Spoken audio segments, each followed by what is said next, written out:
Ofer, welcome back to Mitiga Mic. Thanks, Brian. It's always fun to be here. You're definitely our #1 repeat offender, so I'm excited to have you here. So let's just jump right into it, man. Salesforce has been in the news a lot as it relates to security, not necessarily them, but organizations doing business with them. So what's up? So, as you know, Salesforce, one of the biggest SaaS platforms, critical application infrastructure for a lot of organizations, tons of sensitive data, and as expected, it becomes a target for attackers. And so attackers are going after organizations' Salesforce instances. And the way they're doing it is not directly through Salesforce, but through third-party integration. So even though you may have seen a lot of news about Salesforce breach, Salesforce itself has not been breached, but a lot of people's Salesforce instances have been breached. So how does this happen?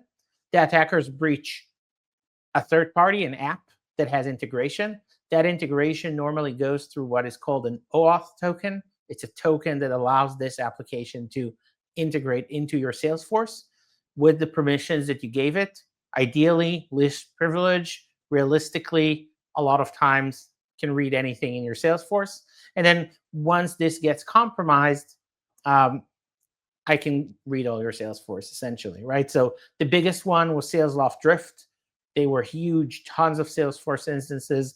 The latest one is Gainsight, just from a few days ago. Same story, broke into the vendor's infrastructure, whatever, cloud.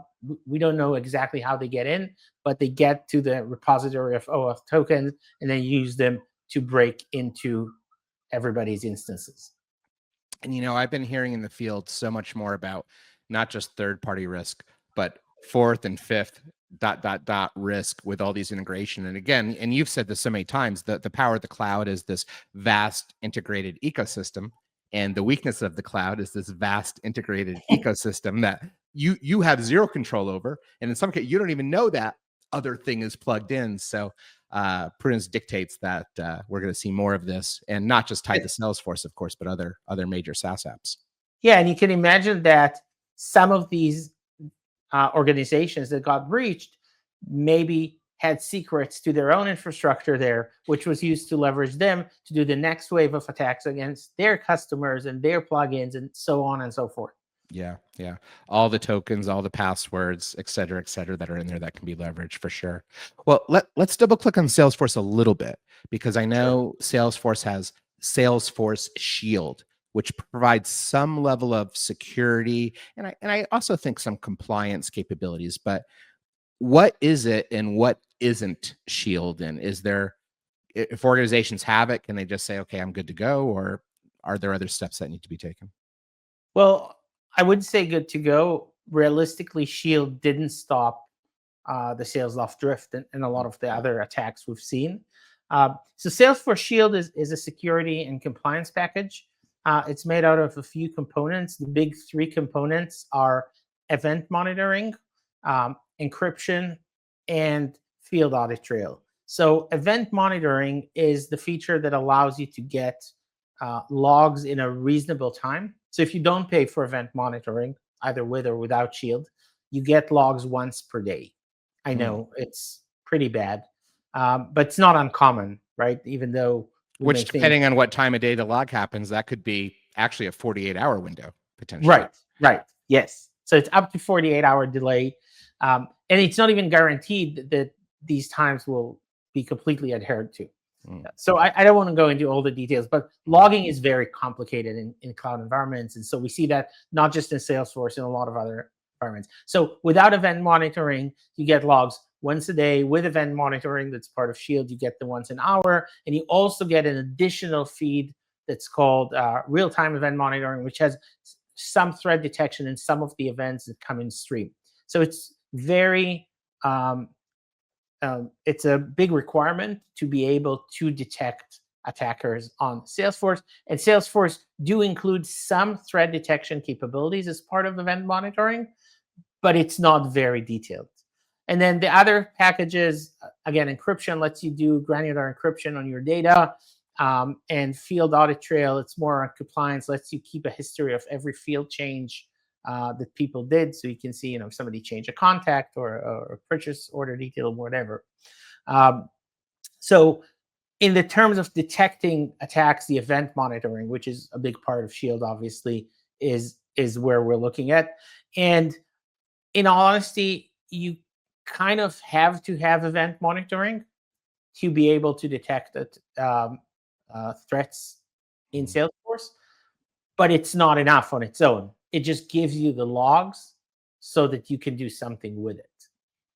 Got it. Got it. And based on how you laid it out, it almost sounds like it goes quite wide, from encryption to compliance, event monitoring, but maybe not as deep, certainly, as like a purpose-built solution. So let me pivot from that to Mitiga, right? So if somebody has Salesforce, which is, there's probably a very good chance they're using Salesforce within their organization, and they have Shield, how does Mitiga fit into that? Replace it? Work side by side? What are the benefits there? So Mitiga is a threat detection platform for cloud identity and SaaS. And a big part of what we do is threat detection in Salesforce. So we take Salesforce logs, whether you have Shield or not. Obviously, if you don't have at least the event monitoring component, then we'll only take them once a day. If you have it, we'll take them much faster as they become available. And we look through these logs for threats. And we do anomaly detection and user behavior analytics and signatures and everything. We have a very robust detection library. We have over 120 detections just for Salesforce these days, which is a lot. And that really allows us to provide visibility to customers in case something like Salesloft or Gainsight or any other similar attack happens. And also, once it does happen, it allows customers to also leverage our platform to investigate it. So the other parties, that even if you're paying Salesforce for the logs, they're really hard to use. And I won't dive too much into details. We have a full blog about that. But Salesforce logs are complicated. They have a different schema for every log. They're hard to retrieve, export, manage, the whole engineering challenge. We've solved it. We've done all this work. So if you even suspect something in your Salesforce, with the Mitiga platform, you can investigate it with one click. And as I said, we're continuously looking through that data to identify threats. And this is something that goes above and beyond anything that you can get from Salesforce today. Yeah.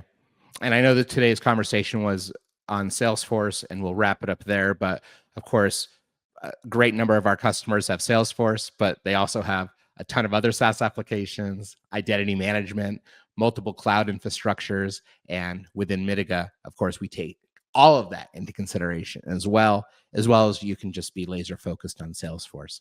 So right.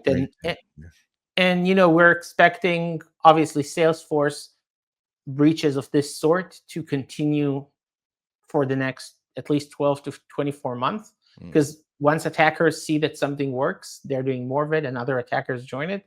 But at the same time, we're starting to see more campaigns around Workday and other platforms, right? So yes, and they all have their unique challenges, and we'll probably talk about it next time you invite me to Mitiga Mic. Awesome. Well, Ofer, as always, thank you for being part of Mitiga Mic. Thank you for having me.